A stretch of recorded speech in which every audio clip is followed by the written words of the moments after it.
مختصر زندگی ہے، سانس کسی وقت بھی ٹوٹ جانی، اور میں اور آپ آغوش موت میں جانے والے۔ قبل اس سے کہ وہ وقت آئے اور پھر ہم پچھتائیں، کاش کہ زندگی کو اللہ کے بتائے ہوئے طریقے کے مطابق گزارا ہوتا، پھر پچھتانے سے کچھ فائدہ نہیں ہوگا۔ آج کا پچھتاوا کل کی بہتری کی ضمانت بن سکتا ہے، لیکن کل کا پچھتاوا سوائے حسرت بڑھانے کی اور کچھ نہیں ہوگا۔ اس لیے ہمیں آج اپنی زندگی کہ شب و روز کا محاسبہ کرنا چاہیے۔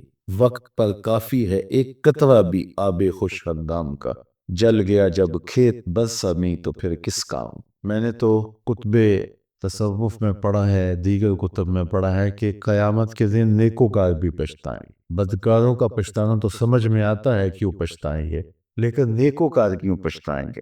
جب وہ اپنے اچھے اعمال کی جزا دیکھیں گے تو پچھتائیں گے، جو چند لمحے ضائع کیے وہ بھی کیوں ضائع کیے، وہ بھی اللہ کی یاد میں گزار دیے ہوتے، اس کے ذکر میں گزار دیے ہوتے۔ تو صاحبو، میرے پاس بھی آپ کے پاس بھی آج موقع ہے، کل نہیں ہوگا۔ تو اس وقت کو، اس فرصت کی گھڑیوں کو، ان لمحوں کو میں اور آپ غنیمت سے، قبل اس سے کہ توبہ کا دروازہ بند ہو جائے اور پھر پچھتاوا ہو، آج اگر تھوڑا سا تدبر کر لیں اور وقت پر ہم اللہ کے حضور حاضر ہو جائیں تو کل کی زندگی بہتر ہو سکتی ہے۔ ایک مجذوب تھا، فقیر تھا، وہ بازار میں کھڑا رو رہا تھا۔ کسی نے اس کو روک کے پوچھا کہ یہاں کیوں رو رہے ہو کھڑے ہو کے؟ تو اس نے کہا کہ میرا پروگرام بنا تھا ان بندوں کی رب کی صلح کروا دوں۔ تو کہا پھر کیا ہوا؟ کہا کہ وہ تو مانتا ہی یہ نہیں مان، وہ کہتا ہے ان کو نیا میری چوکھٹ پہ ایک آنسو سے پچھلے گناہ دھو ڈالوں گا، خطائیں معاف کر دوں گا، بلکہ میرا وعدہ رہا کہ ان کے گناہوں کو بدل کے نیکیوں میں تبدیل کر دوں۔ میں نے ان کو سمجھایا ہے کہ رحمت کا در کھلا ہے، اس کی رحمت کی بارشیں اتر رہی ہیں، وہ کہتے ہیں آ جاؤ میری چوکھٹ پہ، لیکن یہ ایسے کھوئے ہیں کہ میری بات ہی نہیں سنتے۔ مجھے ان کے رویے پہ رونا آ رہا ہے، ان کی قسمت پہ رونا آ رہا ہے کہ ایسے موقع روز ملتے ہیں لیکن یہ میری بات ہی نہیں سنتے، یہ مانتے ہی نہیں ہیں، یہ میری سنتے ہی نہیں ہے، اس لیے میں رو رہا۔ اگلے دن وہی شخص قبرستان کے قریب سے گزرا تو وہی بابا قبرستان میں کھڑا رو رہا تھا۔ اس نے کہا بابا تو بازاروں میں بھی روتا ہے، قبرستانوں میں بھی روتا ہے، آج کیا مسئلہ ہے؟ کہا آج بھی مسئلہ کل والا ہے۔ کہا آج کیا ہوا؟ کہا آج میرا پروگرام تھا ان قبرستان والوں کی اور رب کی صلح کروا دو۔ تو کہا پھر آج کیا مسئلہ بنا؟ کہا آج یہ مانتے ہیں وہ نہیں مانتا۔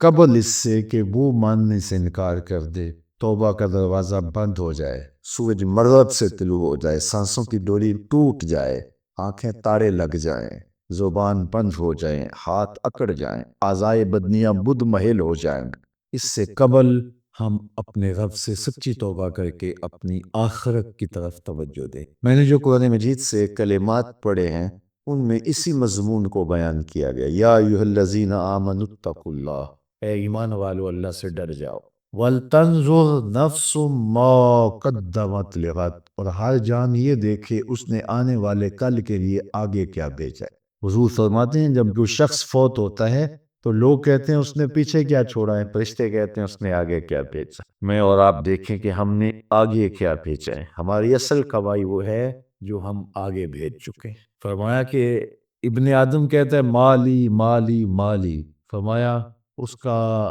مال وہ ہے جو اس نے کھایا یا پہنا اور پرانا کر دیا، باقی اس کا نہیں، باقی اس کے بعد سونگا ہے، اور یا پھر وہ ہے جو اس میں آگے بھیج دیا، باقی تو بھی کفن بھی میلا نہیں ہوگا کہ بانٹ لیں گے۔ اللہ اکبر! جن کے لیے گناہ کیے، پاپ کیے، وہ تو اپنے ہاتھ سے غسل دینے کو تیار نہیں ہوں، وہ تو قمیض بھی پھاڑ کے اتارے۔ میاں صاحب بولے جاندی واری ڈرونا بنیو تے ہاتھ نہ لاندے ڈرتے، جاندی واری ڈرونا بنیو تے ہاتھ نہ لاندے ڈردے، جنہ لئی تو پاپ کمائے اج کتھے نہیں تیرے کرتے۔ وہ تو غسل دینے کے لیے تیار نہیں، یہ خوف آتا ہے۔ قبرستان کے اوپر بھی کرائے کے بچے بٹھا دیے، وہ خود قرآن پڑھنے کی توفیق بھی نہیں رکھتے وہاں۔ تو وہی عمل ہے صاحب جو ہم نے اپنے ساتھ لے کے جانا ہے، اپنی آخرت کے لیے سوچنا، کبھی دھوکے نہ بٹ پڑنا۔ میرے پہ ناراض نہ ہونا، میں سچی بات کرنے کا عادی ہوں، میرے پہ پیر ناراض ہو جاتے ہیں۔ میں کہتا ہوں پیر وہ ہے جو تمہیں آخرت کی فکر دے، تمہاری زندگی کو اوکھا کر دے۔ جو کہتا بس ٹھیک آگے ہو تمہیں موج ہی موج ہے، یہ تماشا نہیں ہے، یہ ایک نظام ہے، یہ دنیا ہے، آخرت ہے، اعمال کی جواب دہی ہے، اقبال کہتا ہے تو نے پوچھی ہے امامت کی حقیقت مجھ سے، حق تجھے میری طرح صاحب اسرار کرے، ہے وہی تیرے زمانے کا امام برحق جو تجھے حاضر و موجود سے بیزار کرے، دیکھ احساس زیاں تیرا لہو گرما دے، فقر کی سان چڑھا کر تجھے تلوار کر، موت کی آئینے میں دکھلا کے رخ بوس تیرے لیے زندگی اور بھی دشوار کرے، فتنہ بلت بیضا ہے امامت اس کی جو مسلمان کو سلاطی کا پرستار کرے۔ آپ لوٹ پھینک رہے ہوتے ہیں، جھوم رہے ہوتے ہیں، اور نعت خواں کہہ رہا ہوتا ہے بس تم آگے ہو نعت خواں میں، تو نعت خوانی میں آگے ہو، بس بخشے گئے ہو، اللہ کرم کرے، اس کے لیے کوئی مشکل نہیں ہے، لیکن نظام ایسا نہیں ہے۔ ہم سے عمل مانگا گیا ہے، ہم سے سجدے مانگے گئے، ہم سے حقوق اللہ، حقوق العباد کو پورا کرنے کا تقاضا کیا گیا ہے۔ ہماری زندگی ہے، ایک نظم ہے، پورا نظام شریعت ہے، تو ہم نے اپنی زندگی کے لیے محنت کرنی ہے۔ یار ایک مزدور نے 500 روپیہ کمانا ہو تو 8 گھنٹے کم از کم اسے جو ہے وہ ایک دن میں مزدوری کرنی پڑتی ہے، پھر جا کے شام کو اس کو 500 روپیہ ملتا ہے۔ تو جنت اتنی ہی سستی ہے کہ یوں ہی مل جائے گی۔ ام حسبتم ان تدخلوا الجنہ، کیا تم نے یہ گمان کر دیا ہے کہ جنت یوں ہی مل جائے گی، جبکہ تم سے جو پہلے تھے ان کو مصیبتوں میں مبتلا کیا گیا، آزمائشوں میں ڈالا گیا، اور وہ جھنجھوڑ کیے گئے۔ وزلزلوا، یہاں لفظ آتے وزلزلوا، انہیں جھنجھوڑ دیا گیا، یہاں تک کہ وقت کا نبی بھی پکار اٹھا، اہل ایمان بھی پکار اٹھے، مالک تیری مدد کب آئے گی؟ تو پھر ہم نے کہا بس ہماری مدد آیا جا رہی ہے۔ تو دنیا آخرت کی کھیتی ہے، آخرت کے لیے تخم عمل ڈالو، آج جو تخم عمل ڈالے گا کل وہ فصل کاٹ لے گا۔ دنیا بغائی کا موسم ہے، آخرت پٹائی کا موسم۔ جو بغائی کے موسم میں سحری کے وقت اٹھتا نہیں، ہل جوتتا نہیں، زمین کو کھودتا نہیں، بیج ڈالتا نہیں، سہاگا دیتا نہیں، پانی ڈالتا نہیں، جڑی بوٹیاں تلف نہیں کرتا، تو کیا پٹائی کے موسم کے اندر وہ فصل اٹھا لے گا؟ فصل وہی اٹھائے گا جو مٹی کے ساتھ مٹی ہو گیا، جو سحری کے وقت اٹھا، جس نے چھڑکاؤ کیا، پانی ڈالا، بیج ڈالا، تخم عمل ڈالا، پھر جڑی بوٹیاں ہوگی ان کو کاٹتا رہا۔ اس نے کتنی محنت کی، تیز ہوا چلی تو دل ڈولنے لگا کہیں فصل نہ اجڑ جائے، دھوپ زیادہ گرم ہو گئی تو پریشان ہو گیا، ہاتھ پھیلا کے دعائیں مانگتا رہا، پانی خشک ہونے لگا تو سینچتا رہا پانی کہ میرے بوٹے سوکھ نہ جائیں، پھر جا کے کہیں پھل پکا اور پھر جا کے اس نے کھیتی اٹھائی۔ میاں یہ دنیا، فرمایا میرے حضور نے، آخرت کی کھیتی ہے، سحری کے وقت اٹھو، آنسو بہاؤ، تخم عمل ڈالو اور گوڈی کرو، جڑی بوٹیاں اگنے لگ جائیں گی تمہارے عمل کے بعد بھی، کھیتی بونے کے بعد بھی۔ تم نے بویا کچھ تھا لیکن حسد کی جڑی بوٹی، حقد کی، نفرت کی، بغض کی، کینے کی، آؤ ذرا ان جڑی بوٹیوں کو بھی کاٹیں، نکالیں، سب کچھ پیش کر کے پھر کسی آندھی سے بھی ڈریں۔ شیطان نفس بعض کا سا بنا ہوا کھیل گوا دیتا ہے۔ بلعم بن باؤا کی مثال ہمارے سامنے، بنی اسرائیل کا مستجاب الدعوات ولی تھا، ہاتھ پھیلا کے دعا مانگتا، منہ پہ ہاتھ بعد میں پھیرتا، قبولیت پہلے ہو جاتی، اتنا مقبول تھا لیکن بھٹک گیا۔ پھر اسی کے بارے میں قرآن نے کہا مثلہ کمثل الکلب، اس کی مثال کتے کی مثال ہے، زبان لٹک بھی زمین چاٹتا تھا۔ اس لیے میاں صاحب بولے پڑھنے اتے مان کرینا تے نہ آکسی میں پڑھیا، او جبار کا ہاتھ صداوے متا روڑ دے وے دودھ کڑیا، جب تک یہ یقین نہ ہو کہ میرا انجام کیا ہے اتنی دیر تک دھڑکا لگا رہے۔ ایک تابعی حضرت ابو ملیکہ رضی اللہ تعالیٰ عنہ کہتے ہیں میں 30 اصحاب رسول سے ملا ہوں، بخاری کتاب الایمان اٹھائیے، کہتے ہیں میں 30 اصحاب رسول سے ملا ہوں، ہر کوئی ایمان کے بارے میں ڈاڈا فکر مند تھا کہ میرا فاطمہ ٹھیک ہو جائے، رنگا رنگ سہیلیاں پر نہ کڑے، پر پریا اس نہ جانی جس کا توڑ چڑھے۔ اس لیے یہ تھوڑی زندگی اللہ نے مجھے دی ہے، آپ کو دی ہے، یہ اس کی امانت ہے، یہ کتنی بڑی دولت اس نے ہمیں دی ہے، اس کا شکر ادا کرو کہ سینے میں اسلام کا چراغ ہے۔ سب سے بڑی دولت جو ہمیں اس دنیا پہ دی گئی ہے وہ دولت ایمان ہے، اور آخرت میں سب سے بڑی دولت جو دی جائے گی وہ دیدار الہی ہو۔ جو دنیا میں ایمان سے محروم رہا، آخرت میں دیدار الہی سے محروم رہا، وہ حقیقی محروم۔ ایک بندہ ہواؤں میں اڑتا ہے، چرخ پہ جھولتا ہے، عالی شان بنگلوں میں رہتا ہے، دنیا میں پہچان ہے، لوگ سیلوٹ کرتے ہیں، وقار ہے، منصب ہے، عہدہ ہے، لمبی لمبی گاڑیاں ہیں، خوبصورت عورتیں پہلو میں ہیں، زمانہ کہتا ہے کیا قسمت اس کی، کیا کہنے، لیکن سینے میں ایمان کی روشنی نہیں ہے، کوئی بھی مل نہیں ہے۔ اور ایک بندہ جھونپڑی میں رہتا ہے، دوسری گلی کا کوئی بندہ اسے جانتا نہیں، پھٹے پرانے پیبند لگے لباس ہے، کبھی کھانا ملتا ہے کبھی نہیں ملتا، سوکھی روٹی کھا کے گزارا کر لیتا ہے، کرائے کے مکان میں رہتا ہے، زمانہ پوچھتا نہیں ہے، لیکن سینے میں ایمان کا چراغا ہے، خوش بخت آدمی۔ اللہ اکبر! خوش بخت وہ ہے جس کے سینے میں ایمان کی روشنی ہے۔ اللہ کا شکر ہے ہم مسلمانوں کے گھر پیدا ہوئے، اگر ہم کسی ہندو کو گھر پیدا ہوتے کو پی ایچ ڈی بھی کر لی ہوتی تو ایمان نہ ملتا۔ کتنے پی ایچ ڈی ڈاکٹر ہیں اور بس کے آگے ہاتھ جوڑے کھڑے، اتنا علم، اتنی بھاری بھرکم ڈگری، سمجھ نہیں آ رہی کہ اپنے بدن پہ بیٹری مکھی تو اڑا نہ سکے، میری ضروریات کا کفین کیسے ہو سکتا ہے؟ لیکن ہاتھ جوڑے کھڑے ہیں، سمجھ نہیں آ رہے۔ گائے کے پیشاب کو تبرکن پی رہا ہے، head M B B S doctor ہے، ڈگری دیکھیے، لیکن گائے کے پیشاب کو تبرک سمجھ رہا ہے، گاؤ ماتا کا تبرک۔ اللہ اکبر! یار جو سکی ماں ہے اس کا پیشاب تو پیا نہیں جا سکتا، تو جو گاؤ ماتا فرضی ماں بنائی اس کا پیشاب پی رہا ہے، لیکن اس کو سمجھ نہیں آ رہی، فہم ادراک کام ہی نہیں کر رہا۔ میرا تعلق ایک دیہات سے ہے، میں نے اپنی مسجد کی ٹوٹیوں پہ ایک بچے کو دیکھا جس کی عمر 8-9 سال ہوگی کہ وہ اپنے پانچے کو مل مل کے دھو رہا ہے، تو میں دودھ سے جھڑکنے کے لہجے میں کہا تم نے اتنا پانی کھولا ہوا ہے؟ تو وہ اگر لجاجت بھرے لہجے میں جواباً کہتا حضرت میں گلی سے گزر رہا تھا، کسی جارلے کے پیشاب کا چھینٹا میرے پاؤں کے پہ گر گیا اور میں سکول جا رہا ہوں۔ وہ کوئی مدرسے کا طالب علم نہیں تھا جس نے درس نظامی پڑھا ہو، وجاست خفیفہ و غلیظہ کے حکام پڑھے ہوں، وہ پرائمری کلاس کا ایک طالب علم تھا اور پاؤں کے اوپر پیشاب کے پڑے ہوئے غیر مری چھینٹوں کو گوارا نہیں کر رہا، مل مل کے دو رہے۔ میں سوچ میں پڑ گیا کہ اس ڈاکٹر کو تو سمجھ نہیں آئی، اس 8 سال کے بچے کو سمجھ آ گئی، تو اندر سے آواز آئی وہ ڈاکٹر ہے لیکن اس کے ہاتھ میں دامن میرے حضور کا نہیں، اور یہ 8 سال کا بچہ ہے، ماں نے گڑتی میں پیار حضور کا دیا ہے، اس لیے تقدس اس کی روح تک اتر گیا ہے، روشنی اس کے من تک اتر گئی۔ پتہ نہیں شعر کس کا ہے لیکن قلم توڑ دیا کسی نے۔ نہ خرد کی روشنی تھی نہ جنوں کی آگ ہی تھی، نہ خرد کی روشنی تھی نہ جنوں کی آگ ہی تھی، تیری رہبری سے پہلے یہ جہاں جہاں نہیں۔ زندگی کا سارا حسن، زندگی کا سارا جمال آمنہ کے لال کی دہلیز سے ملا۔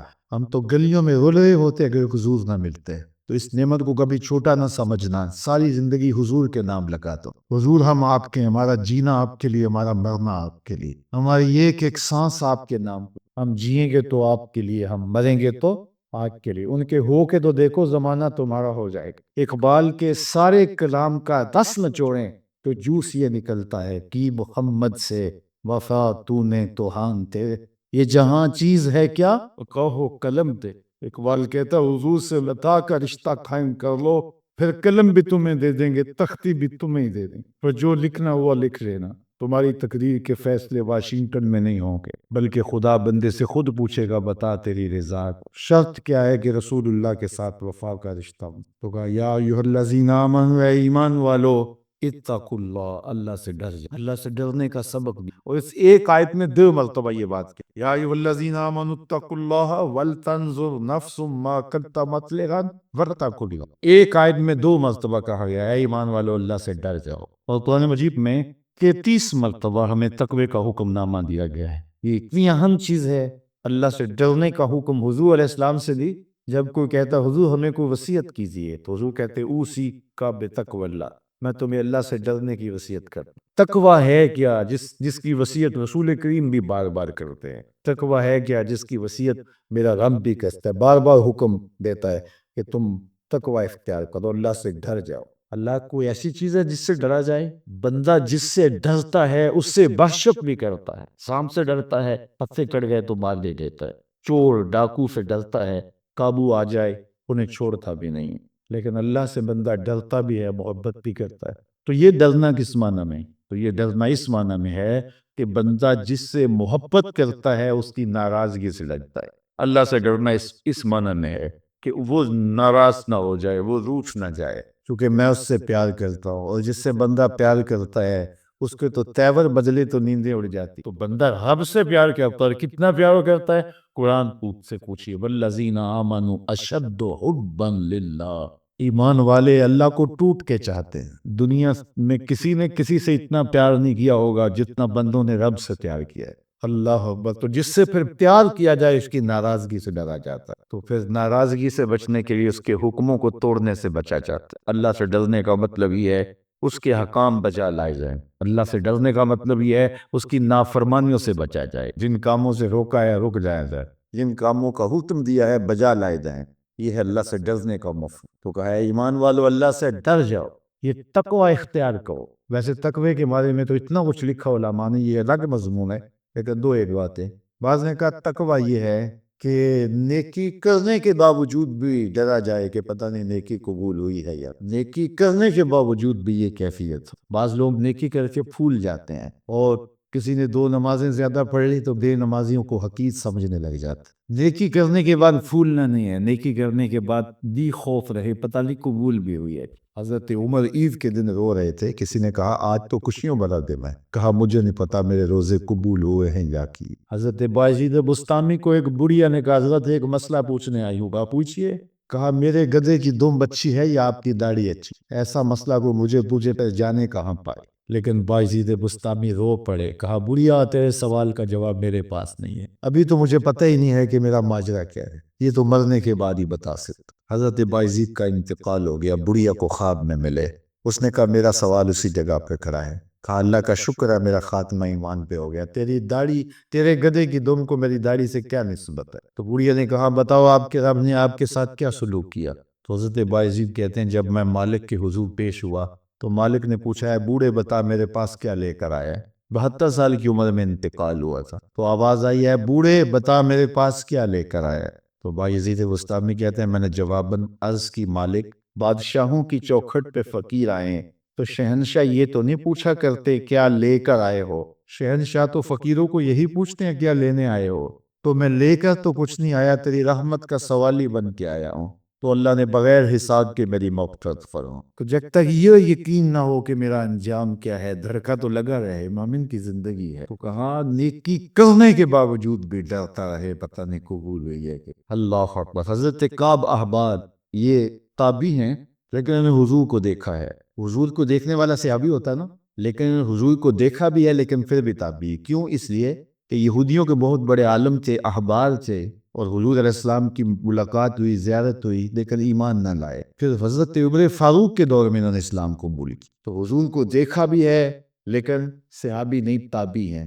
لیکن پچھلی کتابوں کے عالم بھی تھے اور دین متین کے عالم بھی ہوئے، تو صحابہ ان سے مسائل بھی پوچھتے تھے. تو ابن عمر نے کہا اے کعب احبار یہ قرآن میں جو بار بار تقوی کا لفظ ہے اس کا کیا مطلب ہے؟ تو حضرت کعب احبار کہنے لگے کہ کبھی تم ایسی وادی سے گزرے ہو جہاں خاردار جھاڑیاں ہوں؟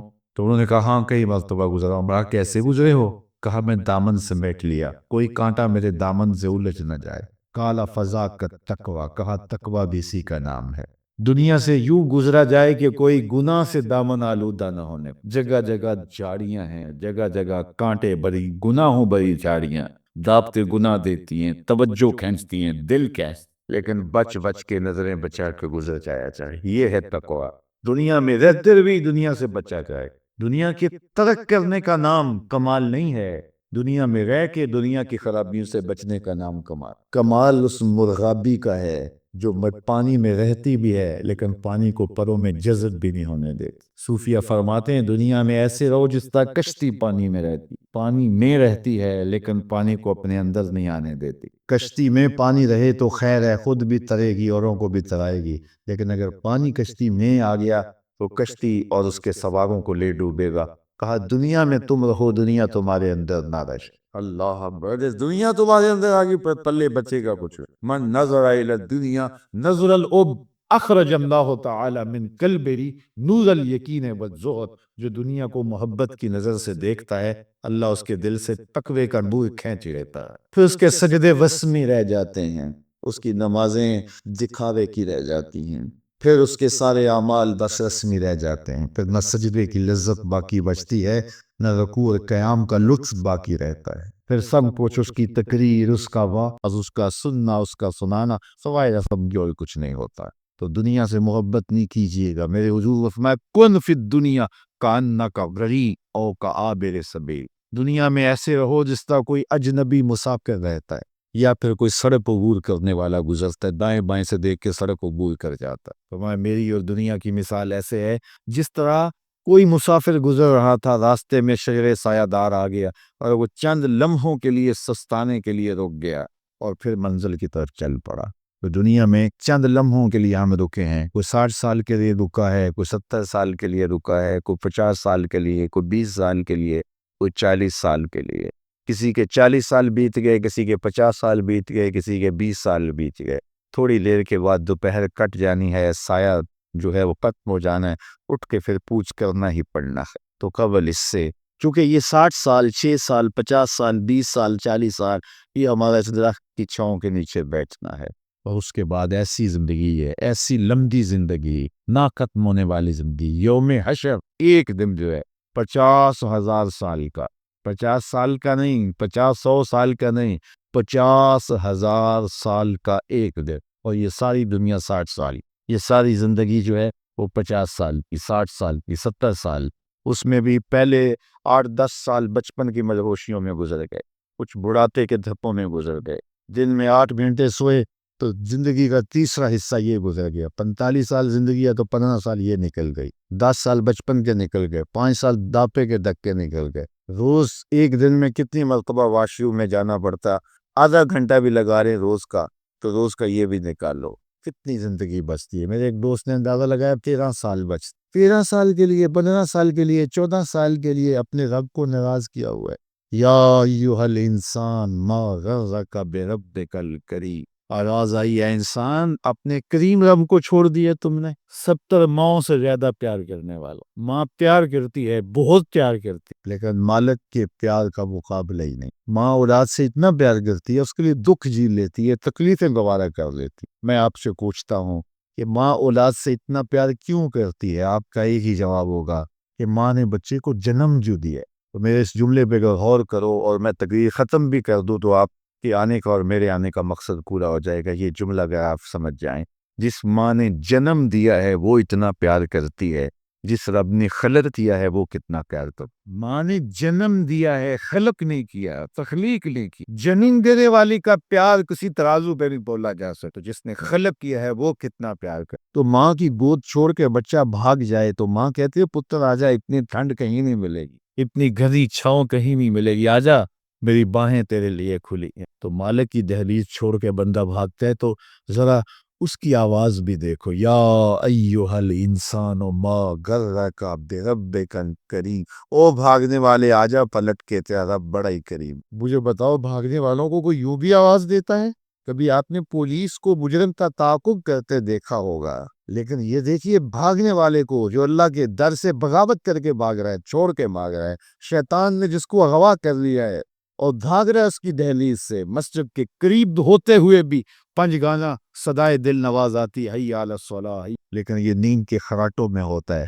میرا رب سے بھی کہتا او بھاگنے والے آجا، میں تیرا رب لگتا ہوں، دیکھ میرا تیرا بورا رشتہ کتنا، آجا پلٹ، آنا تو نے ہے ہی، پھر جو کفن میں منہ چھپا چھپا کے آتا، پھر کھلے منہ آجا، پھر جو تجھے لوگ کندھوں پہ اٹھا کے لائیں گے میرے حضور۔ بہتر نہیں ہے اپنے قدموں سے چل کے آج میری رحمت کے دروازے تیرے لیے کھلے۔ ما غرک بربک الکریم، ماں میں عموم ہے۔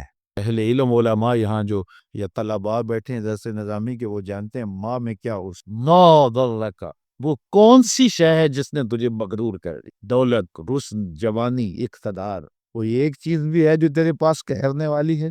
تو کس چیز پہ ناز کر کے اپنے رب کی دہلیز کو بھول گیا ہوا ہے؟ آجا پلٹ کے۔ تبھی آپ نے دیکھا ہو کوئی نالائق بچہ گھر چھوڑ کے بھاگ جائے تو وہ تو شاید کسی کے برتن ہوٹل پہ مانج کے اپنے پیٹ کی آگ بجھا رہا ہو، لیکن ماں کے حلق سے نیچے لقمہ نہیں اترتا۔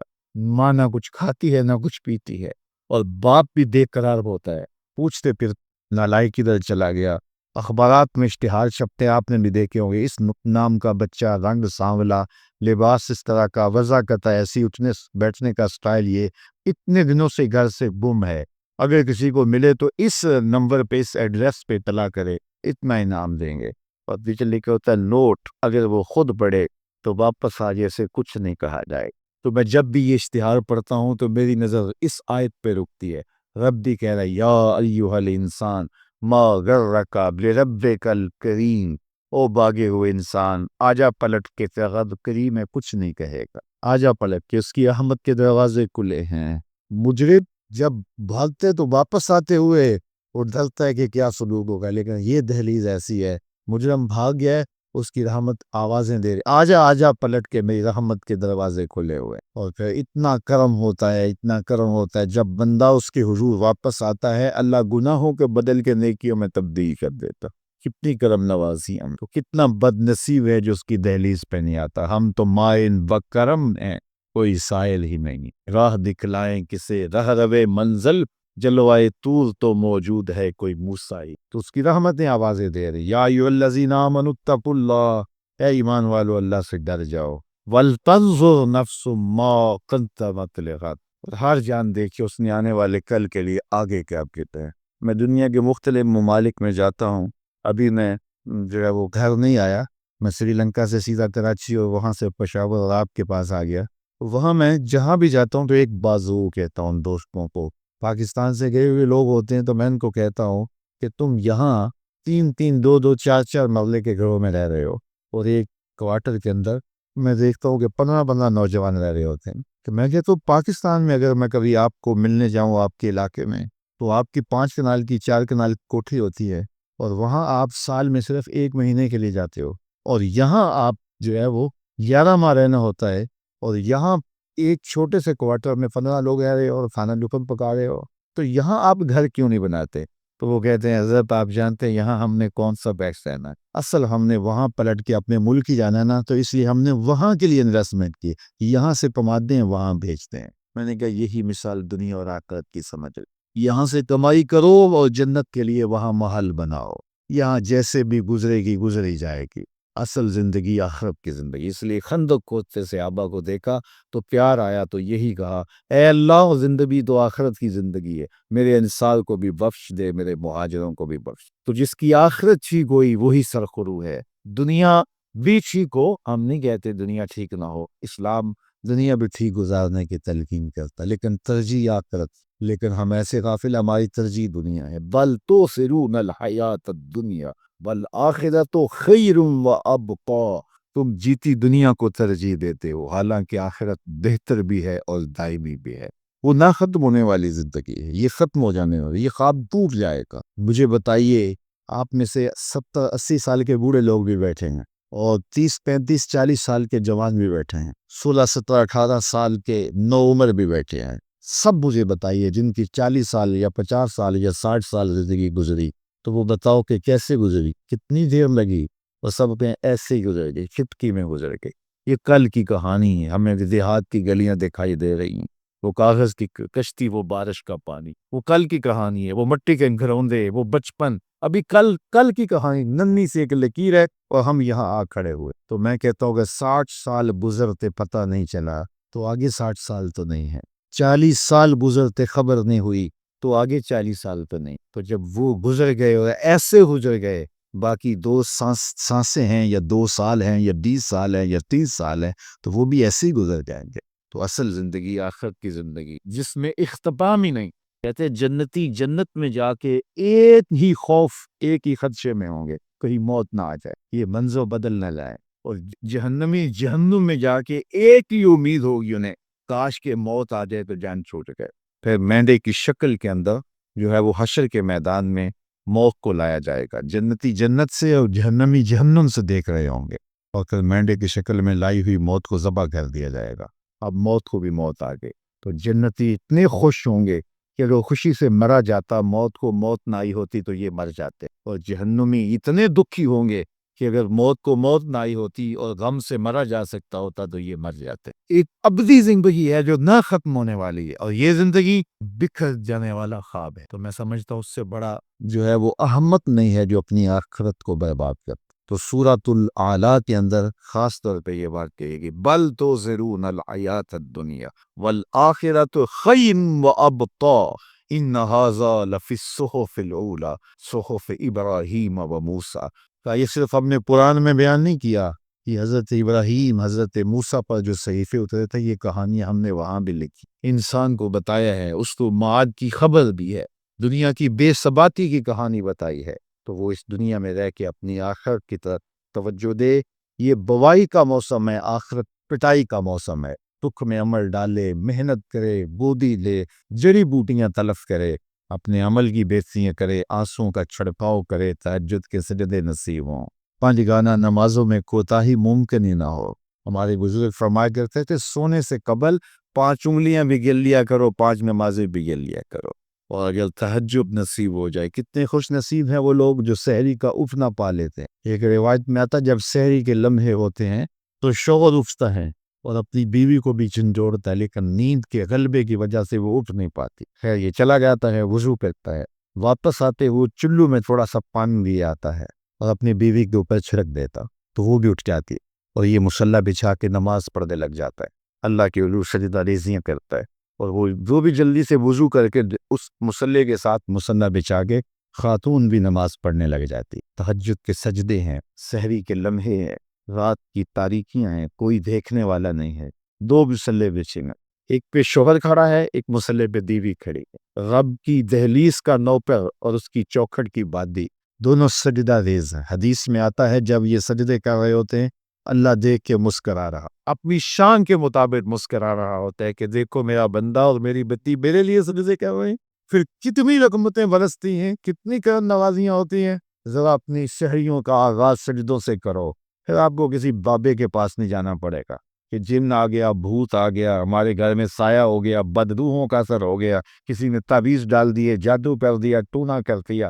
تہجد کے سجدوں سے اپنے مسلوں کو آباد تو کر کے دیکھو، تمہارے گھر تے چھم چھم رحمتوں کا نزول ہوگا، کرم نوازیاں کرے گی تمہارے گھر کے اندر، نوار برسے گی۔ آؤ اس کی چوکھٹ پہ آؤ، اس کی کرم نوازیوں کے رنگ دیکھو کہ وہ کتنے کرم نوازیاں کرتا ہے، پھر رزق کے دروازے بھی کھلیں گے تمہارے لیے، رحمتوں کے دروازے بھی کھلیں گے، سکون اور طمانینت کے دروازے بھی کھلیں گے، اندر سے روشنی پھوٹے گی۔ تہجد کے وقت جب سجدے میں سر رکھ کے کہو گے سبحان ربی الاعلی، تو پھر اندر سے ایسی روشنی پھوٹے گی، اندر بوٹی بشت مچایا اتے جہاں پھلاں تے آئی ہو، پھر کیفیات مصیب ہوں گی، پھر من میں چراغا ہوگا۔ آؤ اپنے آپ کو مالک کی چوکھٹ پہ لے جاؤ، اس کی دہلیز پہ لے جاؤ۔ تو کہا ہر جان یہ دیکھے اس نے آنے والے کل کے لیے آگے کیا بھیجا ہے۔ پھر کہا واتقوا اللہ، اور اللہ سے ڈر جاؤ۔ پھر دوبارہ وہی تلقین، ارشاد فرما ان اللہ خبیر بما تعملون، جو تم کرتے ہو تمہارا رب اس سے باخبر ہے، تم اس کی نگاہوں سے پوشیدہ نہیں ہو۔ آج کہیں لکھا ہوتا نا خبردار کیمرے کی آنکھ دیکھ رہی ہے، تو لوگ سیدھے ہو کے بیٹھ جاتے ہیں، کیمرے کی آنکھ دیکھ رہی ہے۔ کیمرے کی تو لائٹ بھی بند ہو سکتی ہے، اس کا سسٹم خراب بھی ہو سکتا ہے، لیکن جو رب کے کیمرے لگے ہیں وہ سسٹم کبھی خراب نہیں ہوتا۔ کیمرے کی ایک رینج ہے، اس سے آگے نہیں دیکھ پاتا، لیکن مالک کی شان کے ارا زبیبن نملۃ السودا، کالی رات کے اندھیرے میں، کالے پہاڑوں کے سلسلے میں، گہری غار کے اندر چیونٹیوں کے عمیق سوراخ میں جب چیونٹی چلتی ہے تو اس کے ننھے مہین قدموں سے سینہ سنگ کے اوپر جو بہمی اور گمان لکیر بنتی ہے، تمہارا رب اس کو یوں دیکھتا ہے جس طرح دیوار چین کو دیکھتا ہے۔ اس کی نظروں سے کیا ہماری خلوتیں پوشیدہ ہیں، ہمارے اعمال پوشیدہ ہیں، کیا اس کی نظروں سے ہمارے خیال پوشیدہ ہیں؟ دروازہ متفل کر کے اگر ہم گناہ کریں گے تو کیا مالک سے پوشیدہ ہوں گے؟ لوگوں سے تو پوشیدہ ہے لیکن مالک سے پوشیدہ نہیں ہے۔ یہ عقیدہ جم جائے تو بند کوپلی میں بھی جرم نہیں ہو سکتا۔ آپ دیکھتے نہیں ہیں کہ جب دروازے مقفل کر کے بت کے اوپر بھی موٹا کھیس ڈال کے زلیخا بولی ہے تا لگ یوسف اب تو آجو، اب تو کوئی نہیں دیکھ رہا، تو جناب یوسف نے کہا کالا معاذ اللہ، میں اللہ کی پناہ میں آتا ہوں، تو اپنے اس بے جان بت اور مجسمے سے بھی حیا کرتی ہے، اور اس کے اوپر بھی جو دیکھ نہیں سکتا پردہ ڈال لیا ہے، اور میں اس سے حیا نہ کروں جو ساتویں پوٹلی میں بھی دیکھتا ہے۔ پھر اتنی روشنیاں برستی ہیں، اتنی روشنیاں برستی ہیں کہ گناہ پہ تصور بھی محال ہوتا ہے، اور یوسف بھاگتے ہیں تو اللہ دروازے کو شادہ کرتا چلا اور اسی اس چوکھٹ پہ تو وہ تو دند کمروں کے ماحول دیکھتا ہے، اس سے تو کوئی چیز پوشیدہ نہیں ہے۔ یہ یقین اتر جائے، روح میں جم جائے تو پھر زندگی سنور جاتی ہے۔ اور میں آپ کو ایک اور بات عرض کرنا چاہتا ہوں کہ بطور سنی آپ تو یہ بھی عقیدہ رکھتے ہیں کہ رسول کریم کی نگاہوں سے کچھ پوشیدہ نہیں، تو کیا یہ عقیدہ 3 گھنٹے کے مناظرے کے لیے رکھا ہوا ہے کہ عمل پہ بھی اس کا کوئی اثر ہے؟ اگر عمل پہ کوئی اثر ہے تو پھر بند خلوت کدے میں بھی جرم کرتے شرم آئے کہ رسول اللہ کی نگاہوں سے تو کچھ پوشیدہ نہیں، تو ہماری خلوتیں جو ہے وہ پاک ہو جائیں، ہماری جلوتیں پاک ہو جائیں، ہم رسول اللہ کی نگاہوں سے بھی پوشیدہ نہیں رہ سکتے۔ ان کی نگاہیں دوربین بھی دیکھتی، ہمارے رب کی نگاہیں بھی دیکھتی، حضور اللہ کی عطا سے دیکھتے ہیں۔ تو جب یہ عقیدے جم جائیں گے، اون اتر جائیں گے، تو زندگی میں نظم پیدا ہو جائے گا۔ جہاں کوئی سیکورٹی نہیں پہنچتی، کوئی عقیدہ نہیں پہنچتا، کوئی جو ہے وہ کیمرہ نہیں پہنچتا، وہاں یہ عقیدہ پہنچتا ہے، ان اللہ خبیر بما تعملون، جو تم کرتے ہو تمہارا رب اس سے باخبر ہے۔ تو آئیے میں اور آپ اپنی زندگی کو ایک نظم میں لائیں۔ جو اللہ نے ہمیں مہلت دی، وقت دیا، آج ہمیں اللہ نے مہلت دی ہے، ہمارے پاس ابھی زندگی ہے، سانسیں چل رہی ہیں، توبہ کا دروازہ بھی بند نہیں ہوا، اس کے چوکھٹ اس کے حضور آئیں گے، توبہ کریں گے، وہ سارے گناہ معاف کر دے گا۔ آئیے اپنی زندگی کو اس کی دہلیز پہ لے آئیں۔ بہت وقت ہم گزار چکے، لیکن جو وقت باقی ہے اس کو مالک کے لیے گزاریں، ایک ایک سانس اس کے نام کر دیں، اس کے محبوب کی اطاعت کو، فرما برداری کو شعار زندگی بنا لیں۔ اللہ اپنی رحمتوں کا سایہ عطا فرمائے۔ میں زیادہ لمبا خطاب کرتا، لیکن میرا خیال ہے سمجھنے کے لیے، سوچنے کے لیے، عمل کرنے کے لیے اتنی باتیں بھی کافی ہیں، اور ایک تھکے ہوئے شخص سے اتنی باتیں بھی اگر آپ تک پہنچ گئی ہیں تو ان پر عمل نصیب ہو جائے تو زندگی میں بہت کچھ تبدیلیاں لائی جا سکتی ہیں۔ میں آپ کے لیے دعا گو ہوں، اور آپ سارے لوگ میرے لیے دعا گو رہیں کہ اللہ ہم سب کی زندگی خوبصورت کرتے، خیرات حسنات دنیا اور حسنات آخرت عطا فرمائے، ہمیں بلائیاں بھی دے، اپنی یاد بھی دے، اپنا ذکر بھی دے، ہمیں رزق حلال دے، اور حرام کے ایک لقمے سے بھی ہماری حفاظت کرے۔ یہ دن مار و مار لگی ہے، بھاگ بھوڑ لگی ہے کہ ہم بہت امیر ہو جائیں، ایک دوسرے سے امیر ہو جائیں، چھوڑو اس فکر کو، بس اللہ کی حضور پیش ہونے کا سوچو۔ حضرت سری سکتی رضی اللہ تعالیٰ عنہ فرمایا کرتے تھے، میں تو اس بات سے ڈرتا ہوں اپنے رب کا سامنا کیسے کروں گا۔ سب سے بڑی بات تو یہ ہے، تو جو اللہ نے دے دیا ہم بھوکے نہیں سوتے ہیں۔ میں تو جب سے ہوش سنبھالی آج تک بھوکا نہیں سویا، تو میرا خیال آپ بھی نہیں سوئے ہوں گے۔ وہ پتھر کے اندر جو کیڑا ہے اس کو بھی رزق دیتا ہے، اس نے رزق ضمن لیا ہے، وَمَا مِن دَابَّةٍ فِي الْأَرْضِ إِلَّا عَلَى اللَّهِ رِزْقُهَا، زمین پر چلنے رینگنے والی کوئی چیز نہیں جس کا رزق اللہ کے ذمہ کرم پہ نہ ہو۔ وہ تو یار ہمیں کہ دو وقت کی روٹی سادہ سی چاہیے ہوتی ہے۔ ایک پرندہ ہے ہنس سچے موتی کھاتا ہے، سچے موتی، اور آپ پنساری کے پاس چلے جائیں تو آپ اس کو ہزاروں روپے دیں تو وہ تولوں اور ماشوں میں آپ کو دے گا، اتنے کم یار، اور پھر بھی آپ یقین سے نہیں کہہ سکتے کہ یہ سچے میں ہزاروں روپے خرچ کر کے ہمیں دوائیوں میں استعمال کرنے کے لیے وہ اگر چاہیے تو پھر تولوں ماشوں میں ملتے ہیں، اور دنیا کے اوپر ہزاروں لاکھوں ہنس پائے جاتے ہیں، اور روزانہ پیٹ بھر کے ان کو موتی چاہیے ہوتے ہیں۔ رب روزی عطا فرماتا ہے، اس کے لیے کوئی مشکل نہیں ہے۔ ہماری انڈیا تو دو پاؤ دودھ جو ہے وہ گوشت پک جاتی ہے، لیکن ایک دن کے اندر ایک شیر کتنا گوشت کھاتا ہے، اللہ اسے روزی دیتا ہے۔ تو وہ ہماری ضروریات پورا کرنے والا، اپنی ضروریات اس کے ذمے، اور اس کے جو حکم ہے وہ اپنے ذمے دے دے۔ من کان للہ کان اللہ لہ، جو اللہ کا ہو جائے اللہ اس کا ہو جاتا ہے۔ وَيَرْزُقْهُ مِنْ حَيْثُ لَا يَحْتَسِبُ، اللہ وہاں سے دیتا ہے جہاں سے گمان۔ ہم خام خواہ کی ٹینشن پالی ہوئی ہے، سویر سے لے کر شام، فرمائے سب اتنا کام ہے کہ ہم مزدوری کریں، محنت کریں، دفتر جائیں، بس اتنا کام ہے، باقی کہاں سے آئے گا، کیسے ہوگا، یہ ٹینشن لینے کی ضرورت نہیں ہے۔ دفتر جا رہے ہو، کاروبار پہ جا رہے ہو، درود پڑھتے ہوئے جاؤ، بس بات پتہ ہو، واپس آؤ تو درود پڑھتے ہوئے آؤ، جو کام کرنا ہے وہ کرو، بس اللہ تمہارے رزق کا جو ذمہ لیا ہے، حدیث میں آتا ہے رزق بندے کو ایسے تلاش کرتا ہے جیسے موت تلاش کر، اس لیے کوئی ٹینشن نہیں ہے، کوئی پریشانی نہیں ہے۔ اصل پریشانی ہے آخرت نہ بگڑ جائے، اس کا پھر دوسرا موقع نہیں ہے۔ 3 سوال ہوں گے قبر میں، 3 سوال ہوں گے، وہ پہلے سے بتا دیے یہ ہوں گے، من ربک ما دینک ما کنت تقول فی ھذا الرجل، تینوں پہلے پیپر پہلے آؤٹ ہو گیا نا، پہلے بتا دیا، تیاری کر لو۔ ہم پیپر دیتے ہیں لیکن اگر فیل ہو جاتے ہیں پھر سپلی دوبارہ دے دیتے ہیں، پھر دوبارہ 3 موقع تو ہوتے ہیں، لیکن یہ پیپر ایسا ہے کہ پہلے ہی آؤٹ کر دیا لیکن موقع دوسرا نہیں ملا، وہ ایک ہی ہے موقع، اگر فیل ہو گئے تو فیل، کامیاب ہو گئے تو کامیاب۔ اس لیے اتنی سہولت دی، پیپر بتا دیے، پیپر کیا آئے گا، اس کا جواب کیا ہوگا، سب کچھ بتا دیا، اور پھر کہا اب اس کی تیاری کر دو، اگر کوئی نکما اب بھی فیل ہو جاتا ہے پھر کوئی دوسرا چانس نہیں ہے، کوئی سپلی نہیں ہوگی، دست ہے جو فیل جو کامیاب۔ جب اتنا حساس معاملہ ہے تو پھر ہم کیوں اپنی زندگی کو مرتب نہیں کرتے، کیوں منظم نہیں کرتے؟ اللہ تعالیٰ جل شانہ آپ سب پر اپنی رحمتوں کے سائے نازل فرمائے۔